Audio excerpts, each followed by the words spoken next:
बेटी के माई आंगनवा में बैठे, अरे मोतिया बरन चुवैया सुरे ललनवा, अरे मोतिया बरन चुवैया सुरे ललनवा। अपने निरनिया के घीवा दूध पाले, अरे राखे नयनवा के बिचरे ललनवा, अरे राखे नयनवा के बिचरे ललनवा।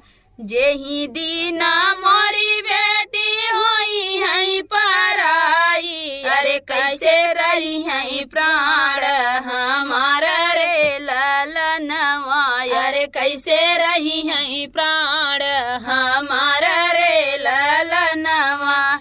इतनी बचन सुनी बेटी हो कवनी दे, अरे मैया से पूछिए क बात रे ललनवा, अरे मैया से पूछिए क बात रे ललनवा। कवने कर जमाई हम कबिया करबियू, अरे एक मिनट रहिया नहीं जाई रे ललनवा, अरे एक मिनट रहियो न जाई रे ललनवा। जन्म तुम्हारी डार हो तुमोरी माई, अरे आजू नहीं करती ऊपर आई रे ललनवा, अरे आजू नहीं करती ऊपर आई रे ललनवा। इतनी बचन सुनी माई हो कवनी दे, अरे सुना बेटी अरज हमारा रे ललनवा, अरे सुना बेटी अरज हमारा रे ललनवा।